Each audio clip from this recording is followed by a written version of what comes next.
ఢిల్లీ జంతర్ మంతర్ వేదికగా cockroach Janata party ఆధ్వర్యంలో జరుగుతున్నటువంటి ధర్నా ఏదైతే ఉందో అది 3వ రోజుకు చేరుకుంది.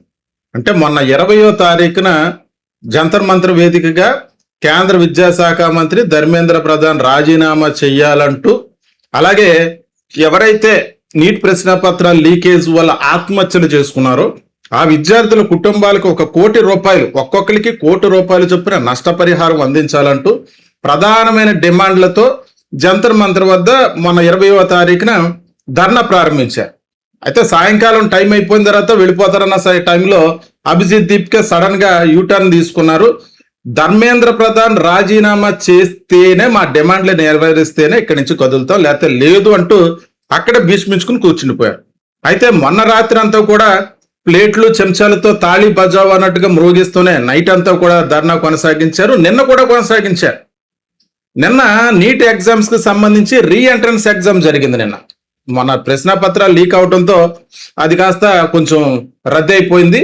చాలా మంది నిన్న కూడా రీ ఎంట్రన్స్ ఎగ్జామ్ కి సంబంధించి హాల్ టికెట్లలోను ఇతరత్ర అంశాల్లో కూడా ఎన్టీఏకి సంబంధించినటువంటి నిర్లక్ష్య వైఖరి బయటపడిందని కూడా చెప్పుకున్నాం. అంటే నాగపూర్ విద్యార్థికి అబుదాబిలో సెంటర్ రావడం ఇవన్నీ కూడా చెప్పుకున్నాం. అయితే తాజాగా నిన్న ఒక ఆసక్తికరమైనటువంటి సంఘటన జరిగింది. కొన్ని ఎగ్జామ్ సెంటర్లు నిర్వహించిన చోట ఏదైతే ఆఫీసర్లు అక్కడ ఎగ్జామ్ నిర్వహిస్తున్నటువంటి నిర్వాహకులు ఉంటారో వాళ్ళు చెకింగ్ చేసి లోపలికి ఎగ్జామ్ పంపించే సమయంలో ఆ క్రమంలో ఆ ఒంటిపైనటువంటి మెటల్ కానీ చైన్స్ కానీ మొబైల్స్ కానీ ఏదైనా సరే బయట పెట్టేయాలి, లోపలికి వెళ్ళకూడదంటూ కొన్ని నిబంధనలు ఉన్నాయి. ఇది ఇప్పటి నుంచి కాదు, ఇప్పటి నుంచి ఉన్నటువంటి నిబంధనలే. అయితే కొంతమంది హిందూ భావజాలం కలిగినటువంటి కొంతమంది తల్లిదండ్రులు అక్కడ విచిత్రమైన పాయింట్ రేజ్ చేశారు.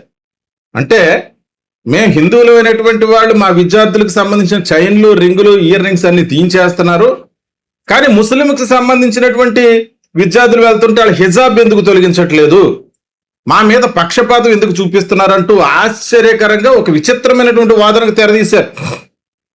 చాలా నేషనల్ మీడియాలో కూడా ఈ న్యూస్ ప్రచారం అయింది. వాళ్ళ హిజాబ్ ఎందుకు తొలగించట్లేదు, వాళ్ళ హిజాబ్ కూడా తీసివేయండి అంటూ ఏదో ఒక అక్కసు వెళ్ళగట్టినట్టుగా మాట్లాడారు. ఒక పక్క నీట్ ప్రశ్న పత్రాలు లీకేజ్ జరిగిందిరా నాయన, దాని మీద పోరాటం చేయాలి, మీరందరూ కలిసి రండి అని చెప్పి కాక్రోచ్ జనతా పార్టీ ఆధ్వర్యంలో పోరాటం చేస్తుంటే దాన్ని వదిలేశారు. రీ ఎంట్రన్స్ ఎగ్జామ్ జరుగుతుంటే వెళ్ళారు. విచిత్రంగా ఇటువంటి వాదనకి తెలదీశారు. అంటే ఏంటి, ఉద్దేశపూర్వకంగా ప్రభుత్వానికి మద్దతు ఇచ్చే భాగంగానే, అంటే బీజేపీ ప్రభుత్వానికి మద్దతుదారులు ఈ రకంగా వ్యవహరిస్తారు. లేకపోతే అక్కడ ఎవడు ఎగ్జామ్ సెంటర్ల దగ్గర కులం కూడా తీసుకురారు కదా, చైన్స్ తీసేయమన్నారు, అన్ని తీసేయమన్నారు, మీరు హిజాబ్ ఎందుకు తీర్చట్లేదంటూ అక్కడ నిర్వాహకుల మీద గొడవకు దిగారు. చాలా ఆశ్చర్యం కలిగించింది. మరోపక్క 3వ రోజు ఈ రోజు కూడా కాక్రోచ్ జనతా పార్టీ ఆధ్వర్యంలో జంతర్ మంతర్ వద్ద నిరసన కొనసాగుతూనే ఉంది. ఈ రోజుకు సంబంధించి నైట్ కూడా నిన్న కూడా అక్కడ ఉన్నటువంటి నిరసనకారులకు సంబంధించి గవర్నమెంట్ అక్కడ ఉన్నటువంటి అధికారులు ఇక మౌలిక సదుపాయాలు ఏమో అందకుండా అక్కడ పవర్ తీసేయటం, అంటే కరెంటు నిలిపివేయటం, వాళ్ళెవరికి కూడా కనీసం వాటర్ కూడా అందజేయకుండా ఇబ్బంది పెడుతున్నారని చెప్పి ఆయన వ్యాఖ్యానించడం జరిగింది. అక్కడే ఉచిత భోజన సదుపాయాలు ఏర్పాటు చేసుకున్నారు, అక్కడే లస్సీలని అన్నీ ఏర్పాటు చేసుకుని ఆ మద్దతుదారులందరూ కూడా అక్కడే ఉండిపోయారు ఆ ప్రాంగణంలోనే. ఇది 3వ రోజు, అంటే 2 రాత్రులు అక్కడే గడిపారు. ఈ రోజు 3వ రోజు. ఖచ్చితంగా అభిజిత్ దీప్కే ఒక విషయాన్ని అయితే చెప్పారు, తమ డిమాండ్లు నెరవేర్చే వరకు ఇక్కడి నుంచి కదిలేదే లేదు. ఒకవేళ డిమాండ్స్ నెరవేర్చిన పక్షంలో 27వ తారీఖు వరకు మేము ఇక్కడ దీక్ష కొనసాగిస్తూనే ఉంటాం, 27వ తారీఖు నుంచి నిరవధిక నిరాహార దీక్ష చేస్తాము అని చెప్పి మళ్ళీ దీనికి సంబంధించి చాలా కఠినమైనటువంటి నిర్ణయం తీసుకున్నట్టుగా కనబడుతుంది. అయితే ఈ ఉద్యమానికి సంబంధించి ఢిల్లీ పోలీసులు మొన్న 20వ తారీఖు సాయంకాలంతో వాళ్ళకి ఇచ్చినటువంటి టైం అయిపోయింది, ఇంక మీకు అనుమతి లేదు, ఇక్కడ నుంచి వెళ్ళిపోవాలని చెప్పి ప్రయత్నం చేసినా ఎవరో కదలలేదు. దీనిపై ప్రభుత్వం ఏ రకమైనటువంటి చర్యలు తీసుకుంటలేదు. మరో పక్క ఈ ఉద్యమాన్ని తప్పుదారి పట్టించే విధంగా కొంతమంది పరీక్ష నిర్వాహకుల దగ్గరతో గొడవ పట్టడం, ఈ అంశాలన్నీ చూస్తుంటే ఉద్దేశపూర్వకంగా ఈ ఉద్యమాన్ని పూర్తిగా నీరు గార్చాలి, లేదా దీన్ని పట్టించుకోవాల్సిన అవసరం లేదు, ఎవరో విద్యార్థులు డిమాండ్ చేస్తే మనం ఎందుకు రాజీనామా చేయాలన్నటువంటి ఒక మొండి వైఖరితో మోడీ ప్రభుత్వం ముందుకు వెళుతుందా అన్న ఆలోచన అయితే కలుగుతుంది. అయితే ఇప్పటికి సంబంధించినటువంటి నీట్ రీ ఎంట్రన్స్ ఎగ్జామ్ కి సంబంధించి దీని ఫలితాలు ఏ విధంగా ఉంటాయో, ఈ పరీక్ష సజావుగా సాగిందా, దీనిపై ఏమైనా అవకతవకలు ఉన్నాయో, ఇంకెన్ని బయటపడతాయో తెలియదు. అయితే ఇక్కడ ప్రధానంగా ఈ రోజు జరిగేటువంటి ఉద్యమానికి ఇతర పార్టీల నుంచి చెందేటువంటి నాయకులు, మద్దతుదారులు, అలాగే రైతులు కూడా ఈ ఉద్యమంలో పాల్గొవాలని చెప్పి అభిజిత్ దీప్కే తనైతే వాయిస్ ఇచ్చాడు, ఆయన అయితే పిలిపించాడు. మరి రైతులు కూడా రావాలని చెప్పారు, మద్దతుదారులు రావాలని చెప్పారు. మరి ఎంతమంది చేరుకుంటారు ఈ రోజు? అంతకంతకు ఈ ఉద్యమం హెచ్చరిస్తున్న వేళ దీన్ని కవర్ చేసేటువంటి మీడియా కూడా సంకుచిత మనస్తత్వంతో ఉందా అంటే చాలా వరకు మీడియా చూపించట్లేదు. ఏదో 2-3 మినిట్స్ 5 మినిట్స్ ఒక న్యూస్ క్లిప్పింగ్ వేసి దాన్ని అలా ఫార్వర్డ్ చేసేస్తున్నారు, మేము చేసాం కదా అన్నట్టుగా. కానీ ప్రత్యేకించి దీన్ని అంటే ఈ దేశంలో ప్రధానమైనటువంటి విద్యార్థుల భవిష్యత్తుకి, ఈ దేశంలో ఉన్నటువంటి యువత భవిష్యత్తుకి ప్రధానంగా ఉన్నటువంటి విద్యా వ్యవస్థలో లోపాలు సరిచేయాలి. ఈ నీట్ ప్రశ్న పత్రాలకు సంబంధించి కానీ, యూపీఎస్సీ ప్రశ్న పత్రాలకు సంబంధించి కానీ ఒక జవాబుదారీతనం ఉండాల్సిన అవసరం లేదా? ఖచ్చితంగా దీనిపై పూర్తిగా ప్రజలందరూ కూడా మద్దతు తెలియచేయాలి.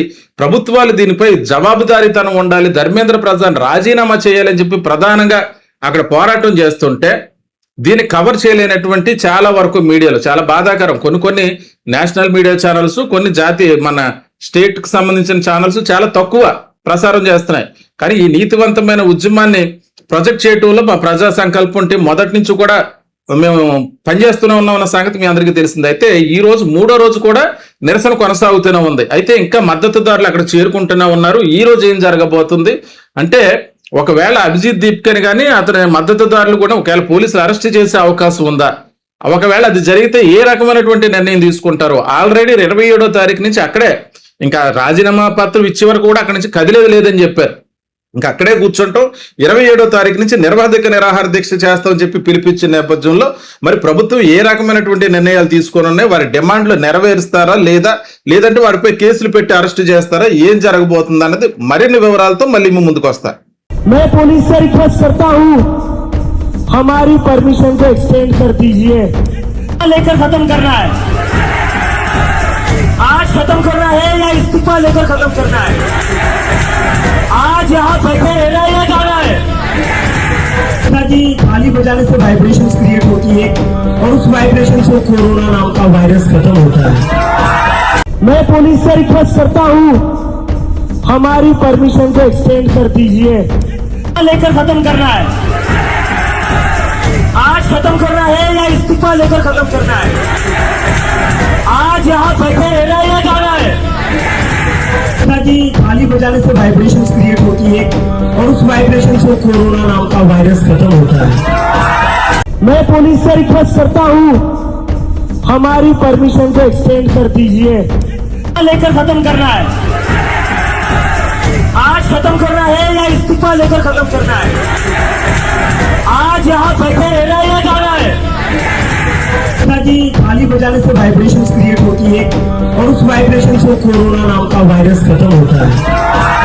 मैं पुलिस से रिक्वेस्ट करता हूँ, हमारी परमिशन को एक्सटेंड कर दीजिए। लेकर खत्म करना है, आज खत्म करना है या इस्तीफा लेकर खत्म करना है? आज यहाँ बैठे रहना है या जाना है? ताकि थाली बजाने से वाइब्रेशंस क्रिएट होती है और उस वाइब्रेशन से कोरोना नाम का वायरस खत्म होता है।